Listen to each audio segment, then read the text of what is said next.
Okay, this is going to be probably the longest video of the week, as a matter of fact. I got a lot of stuff to cover here. And actually, I don't even have much stuff together here, to be honest with you. But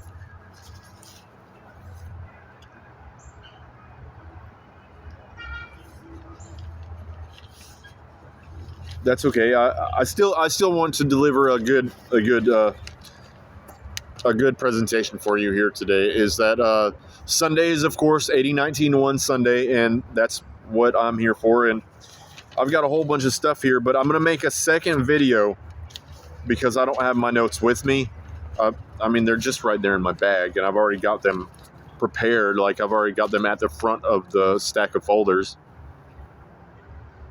But I wanted to tell you that 80-19-1 is, in action, is be, do, have. I covered this briefly in another video. Be doesn't just mean being the person you're supposed to be to fulfill these obligations. It also means being on a quest, being in a mode of seeking, which is called prospection, like a mining operator, someone that's digging a mine. They're prospecting. You can think of it like that. You can think of yourself as a prospector. You're prospecting for something with the law of assumption, with 80-19-1. Think of it as prospecting. But prospecting is the majority portion of it. That's the 80%. Prospecting is...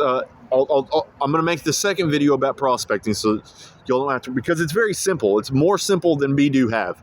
It's more simple than anything else you'll find anywhere on the internet when it comes to the law of assumption. I found it. I applied it. I was like, dude, this is going in my material without question. So,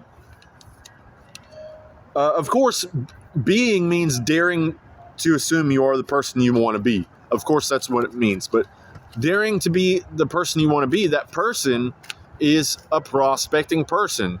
I'm a prospect. I'm a prospecting person going towards what I want. I'm being that person. I'm embodying this result through the character. And speaking of which, I want to touch on that, is that before, and I want to say my third video, I say magic is the primary reality. The magic is believing as well as doing. The magic is, I mean, it's self-evident if you think of whatever you conceive of when you think of something being magical. Or the magic working. If you say, man, that it's magic that happens, that's what we're talking about. Or how does it happen? It happens with the magic. That's what I'm talking about. You want the magic working in your life, and I don't mean witchcraft, sorcery magic. I mean the magic of the source, the magic of it all. Magical thinking will be a mental trap for you, but this is a magical world. It's magical that I'm able to bring this. It's magical that things happen. It's magical of how we are formed and develop. It's magical that there are ideas that I can convey to you to help you get this. And if you'll notice, I'm doing my best to reiterate this information in different ways and in different forms so that everybody has a chance to adopt these concepts, or at least absorb and digest the material and information. So when I said the magic, if you're religious, Jesus is a perfect example for this. Every time, without fail, every time, before he heals someone, what does he say? He asks them a question. What's that question? I'll tell you what that question is. But first I want to ask you, is it about a prosperity gospel? No, it's not a prosperity gospel. He says, doest thou believe? Doest thou believe? There's magic in believing. There's magic in daring to assume. Did he have to say these words for me to interpolate this? No, not at all. I'm a rational, well, I'm an irrational behavioral alchemist, the economist. But in any case, I used my critical thinking skills to figure out he's not talking about faith, because he would have said, do you have faith? He says, doest thou believe? Do you believe? Can you dare to assume? He doesn't just heal them, he asks them. Why does he have to ask them first? Why? Maybe there's something to that. Think about it. Maybe he's the real messenger. That's what I'm saying. People struggle too hard to make it very literal and very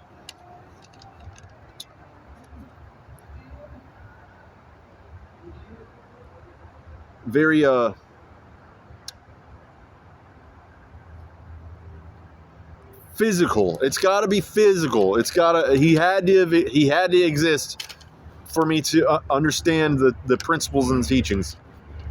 Get real. Let's just be honest with ourselves. It doesn't matter whether he exists or not. What does matter is he didn't feel the need to just heal them. That's what I'm saying. Like, the burden of the believing is not on the power. The power is going to deliver the magic or the result, the outcome. The magic is going to do the work. Not to say that you don't have work you got to do, but do you believe you can do that work? If you don't believe you can do the work, you're not going to do the work. You won't do it. But he asks them, he says, doest thou believe? Why does he have to ask them first? Anybody out there that's that's religious and fundamentalist, they don't have a good answer for this. I have a good answer right here. Bam. But I want to elaborate on this some more. It's not a prosperity gospel, but it is a gospel. And the word gospel means good news. The good news is you can choose to believe. You can dare to assume. And that good news is a good news of hope. Hope being Mazzaroth. I made a video Enter Mazzaroth before, and hardly anyone's watched it, and I guarantee you there's hardly anybody out there that knows what it means, that knows what it is. But Mazzaroth means the stars, and the stars means all of creation, all of the universe, including us. And in distant space, there are spiral galaxies that we can observe with surface as well as space telescopes. But these spiral galaxies are at varying distances, but they have the same relative shape, but they also have the same relative size. And we know, based on our science, that anything that's further away should appear smaller. Why are they all similar sizes? Is because it's an imprint on the universe reflecting back to us that, hey, this is a message to you. This is your sign of hope. We have a part to play in this, is what it's saying. And if you don't believe that, then you won't be healed. If you believe that someone else has to come and save you, someone else from outside has to come and take care of you, you won't do anything. You won't do anything about it. Just like I said in the video before, that most people are so lazy, they're just sitting back waiting for the bad things to end. And I'm saying that's the lazy, half-hearted approach. That if you call yourself a Christian, you're a joke. You're a joke, because that's not believing anything. That's not hope. If you don't believe in anything, if you don't believe in hope, you don't believe in anything. Pure and simple. And that's what I'm saying. And most people can't tell you this. They wouldn't know. The good news is a message of hope. That's the good news. And the hopefulness is in our ability to believe. You'll find a lot of people that out there say, well, my hopefulness is in Christ. Well, what does that mean? You press these people for with questions. Just like with this guy yesterday, instead of just getting furious, I just asked him questions. Well, like he started talking about baptism, and I said, do you know where baptism comes from? And because he'd already said John the Baptist had baptized Jesus, and I said, do you know where it really comes from? And he didn't know. He just looked at me like, oh man, this guy's about to tell me something that I'm not ready to hear. Baptism originated with the cult of Mithras, which is in the Isle of Crete, I want to say. We know very little about this religion, or mystery religion, which I'm going to touch on here in a minute also. Well, actually, I may make another video, but I've already got one prepared, one in mind for the prospection, so we'll maybe make another video entirely altogether. But in the cult of Mithras, as an initiate, they would walk you under these two massive wooden planks. Massive. I mean, these suckers were like 2 feet wide and like 3-4 inches thick. They would run these boards over your head, probably about a good 11 feet high up. Then they would walk a bull in its prime up over these planks, and they would slit his throat and let the blood drip over the initiate. That's where baptism started with. That's why in the Bible it says washed in the blood. Because if you look in the Bible, there's no one that's actually literally washed in the blood of Jesus. They got it from this mystery religion cult where they literally washed people in blood. And preachers know this stuff. They know, well, not all, a lot of them don't. There are those that do. And they don't share it with their congregation because they feel like, man, they want to get it. They want to understand it. Tom, I don't care if they want to understand it. If you're not telling them, you're a Satanist. You're a Satanist that's allowing things to be bad instead of actively working towards the common good. But the good news, the word gospel means good news. And the good news is a message of hope. Mazaroth, the message of hope. So I do want to touch on this about the mystery school. That's what I'm saying, is that the mystery school religion cults is because this stuff works. It's a mystery why and how it works, but it works. It's a mystery. It's a beautiful, wonderful mystery. And, modern day religions, if you go into sociology class, you find out that what constitutes modern day religions are actually, in sociology, referred to as cults because of the practices. Not necessarily what you identify with, but the practices and the rituals that they do are more like cult type of behavior. Whereas the old religion, the old cults had religious rites that they would do that are more religion. So this is another inversion. This is gonna keep coming up in videos, just like the one I want to say before last about the angels and demons. There's a lot of inversions in the world that if you're not educated, if you don't learn, you'll never even find out about. If I'm not here telling this, nobody cares. Apparently, nobody cares enough to share the truth, or they're scared of how they'll look, or they're scared of criticism. I don't care what y'all have to say about it. I mean, really, honestly, I don't. The worst that you can do is disagree with me. But these mystery school religion cults, and I'm including all 4 of these demonstrative names to them because I want y'all to understand it's all of that. They understood these things. They understood that it's a mystery how it works, that we can just choose how we want it to be, but that's how it is. And there is a select small group in the world, like I referred to in another video before, that does know how this stuff operates. And they have knowledge of how this stuff works. And it's been suppressed information since the days of the mystery school religions. And I'm saying people are scared of this stuff just because of what it's called. So the magic is, doest thou believe? Can you dare to assume? Can you dare to assume you're the person you want to be? And not some image that somebody else has decided for you. What you want to be, what you want to accomplish, what you want to learn, what you want to put out into the world. I'd already made up my mind. This is what I want to do. This isn't all I want to do. I've got this. I've got the e-course. I've got this that I want to do. I've got the online course that I want to do. And I've also got the future project that I've already got lined out that I told you all about in a previous video too. I made up my mind to be this person ahead of time. I couldn't do this stuff without being the person that it took. It took some cojones to go and just decide, well, first things first, I got to go get a phone. Well, my last phone kind of started crapping out on me. This phone I had, it's cheap. This is a cheap phone. I wish y'all understood what I go through just to make these videos happen. But I'm not trying to be a crybaby about it either. I wish y'all would understand, I'm towing the line. I'm doing this for a reason.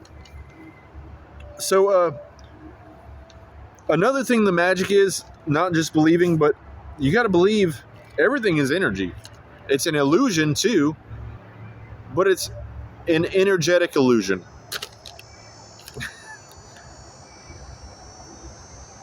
It's the energy you move with. If everyone's going this way and it's the energy of dumbing down and delusion, and you're moving with that energy, guess where you're going to wind up? Not doing stuff like this. Not doing, because that's what I'm really here to do. Is just the course is designed to prep you to get out of life what you want, to achieve the things that you want to do, but ultimately to where you can be an effective creator, to where you can do, like if you want to write a book, if you want to write a symphony, whatever you want to do, that's what the course is meant to do. And ultimately that's what this channel is all about and dedicated to. The energy you move with is the energy you become. Who are you being? It's the energy that you're moving with. 8019.1 is, in purest terms, prospect, which is search. Stand your ground, or decide, stand firm in your conviction. Neville Goddard will say, persist, and in the wish fulfilled. And the third, in purest terms, is fail faster. And I've got a lot more I could say about that I'm not going to, but hold on. There was a good one here. That it's all good stuff. It's all good for you. But to elaborate on those three, the first part, which is prospecting, searching, it's explorational prospection. You got to look out there. You got to open your eyes. You got to see reality for what it is, and not merely what you would have it to be. And or not for what it's not, at least, because you can change your mind too. The second part is the vision questing, the standing firm, the repeated behavior of doing or mentally doing. And the third is the net effect, the compound effect of those, the result. Basically, the first step is all about mindful awareness. It's all about being mindfully aware, seeing reality for what it is, and not as you would choose have for it to be, and not for what anyone else would have for it to be, but seeing it for what's really available. The second part is what's called dilemma, which has a bad rap, but it's all about striving for the higher will, not your little W will, not what I want in my short-term gratification, but long-term effects that are worthwhile. That's dilemma. Love is the law. Love is the law. Capital L, love. Love is the law. That's dilemma. Aleister Crowley has a bad reputation. I'm not a bit shocked. He deserves the bad reputation he has, but he doesn't deserve to be demonized and ignored just because he chose his own wrongful path. He put some very brilliant work out in this world. And Mark Passio says this. Like I said, Mark Passio, whoop whoop. Mark Passio, my hero, except for Neville Goddard, which is my all-time favorite hero. But Mark Passio describes Thelema better because he's way more intimately concerned with it, but way more intimately knowledgeable of it. The last step is alchemy, what's known as Kabbalah, the outpouring of the success, the 80-19-1 magical adventure. You get your. That's where you get your badge. I'm wearing my badge. My badge is I'm a magical adventurer. Better wake up. Y'all better get real. Some of you out there want a badge and you don't have your badge. You're not wearing your badge. You got to be you got to be who you got. Nobody's going to give you a badge for not being the sheriff. That's what I'm saying. So, here, this is good. This is good. Being mindfully aware is using your mind and your heart to dodge the thinking traps, which is what this channel really delivers a lot of. Your guts is going for the negative spaces, going for the wish fulfilled. You got to have guts. The mind and the heart is the grits. The grit, I should say. The mind and the heart is the grit. I'm going to do it, by golly. The guts is doing it. And the final end result of that, y'all are going to love this because I've been wanting to share this. And I'm gonna explain it too because it's going to be very difficult to understand just off the bat. Mark Passio, he talks about left and right brain imbalances a lot, but he doesn't just present them in that way. He breaks it down in a very scientific, very thorough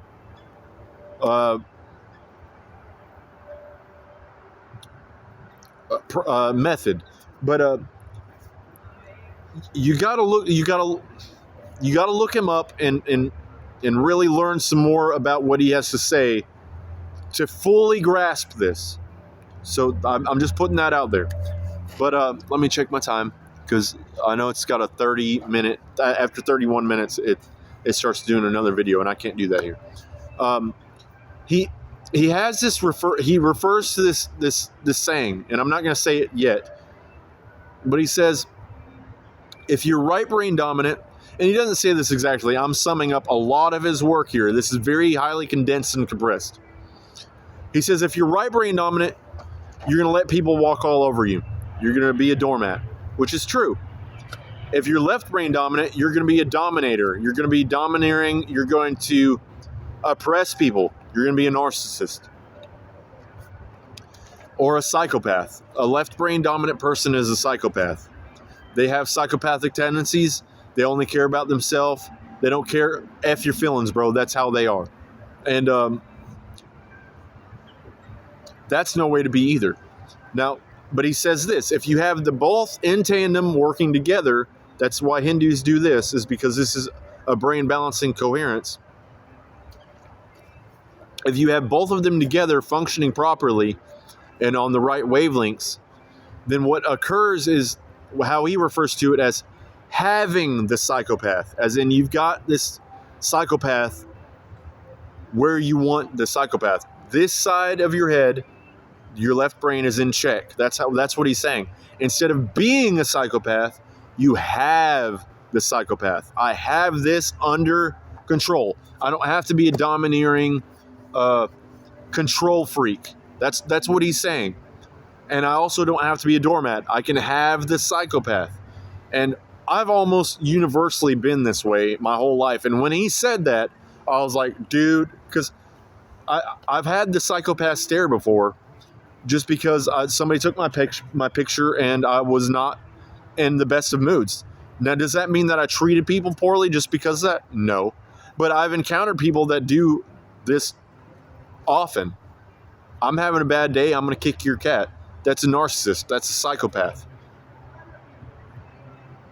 if your left brain is out of whack, you're a psychopath, plain and simple. And if you go in his material, there's a difference between primary and secondary psychopaths. Most of you out there that are psychopaths that have left brain dominant tendencies, you're a secondary psychopath. You're not even like, and you may think you're all that. And the mind controllers that do exist, these are real, true, genuine primary psychopaths. They will not stop. You have to physically stop them. And I've encountered people like this. Someone messing with me, and then I put my hands on them, and then they're like, "Whoa, I can't handle it." Or they keep spewing crap out of their mouth, and I bring something back to them. They can't handle what I bring back to them because they're psychopaths. They're psychopaths. Yeah, they'll stop once you put your foot down, but they'll never stop unless you actually put your foot down. That's why I keep making a point to being determined, and I'm determined to do the right thing because they're absolutely determined to do the wrong thing and to wrong you, buddy. I want y'all to know this. So Mark Passio calls it having the psychopath. Now I've got my own pet name for it, and I've tacked on my own little part to it. I hope he sees this. I hope he gets it. I hope he likes it. But in another video, I mentioned that there was this guy that I had a long talk with at Starbucks that was also a YouTube creator, and while his girlfriend was away, he mentions about his ex-wife or ex-girlfriend found that he was cheating, and this woman was Vietnamese, but she knew martial arts, and she took her fingers and pinned this dude up against the wall by his throat. And that made an impression on me, so much so that it made me elaborate on this phrase. So I'm going to put it this way. Once you have done these things of dodging the thinking traps by using your mind and heart and having the guts to go for the negative spaces instead of doing what's familiar, then you'll have the psychopath by the throat. And that means you don't just have him. You don't just have the psychopath. You got the psychopath dead to rights. And that doesn't mean just you having your left brain checked, but that means anybody that's trying to stand in your way, just like people have tried to do to me. Man, these suckers back up. They back up and they back down. They don't want none of it once I start. When I don't retaliate out of anger. That's a deciding factor here, which I had to develop over time, because I did used to be a doormat at one time, years and years and years ago, and I've consistently been kind. And my ex-girlfriend would try to take it. I guess she saw that as a weakness, and she treated me very, very poorly, doing a whole bunch of terrible crap, cheating on me, lying to me, gaslighting me, the typical trademark traits of a narcissist. And now that I've stood my ground and responded appropriately to her madness and her maniacal schemes, I'm getting the energy and the feeling that she doesn't know what to make of me. She's like, man, he was so easily manipulable or manipulated before. But she doesn't get it. She's not getting it. Like, what I did before was out of love, not out of weakness. And that's what these psychopaths don't get. They don't understand that what these psychopaths don't get is that, but they're envious of too. And there's something wrong with their brain. What Mark Passio says is these people have brain damage. They have brain damage. So I just want to tell y'all, like, 8019-1 is all about having the psychopath by the throat. And it's also about, I just had it on the tip of my tongue. I really wanted to share this with y'all too, because this was actually supposed to come in during, oh boy, this is bad. This is bad. It's okay though. It's all about having the psychopath by the throat, and all about having this side of you in check.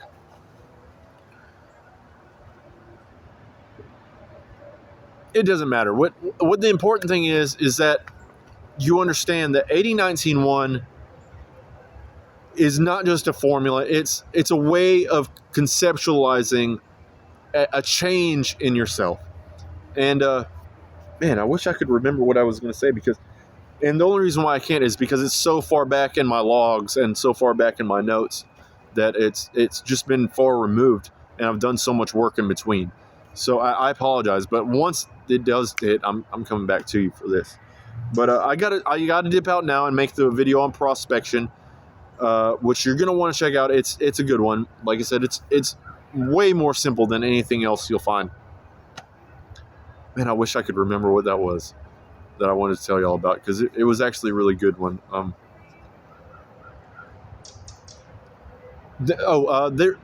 There is a reason why we're here, and it's about evolution. The word entropy in science is a very misunderstood and misrepresented term. It's a force that goes out in a wave that creates disorder with a wake behind it of order. And we can either participate in that rearranging of order with evolution, or we can participate in the chaos that precedes it and be caught up in it, which is called involution. And guess where that leads? Guess. Take a wild guess. I believe that's what I was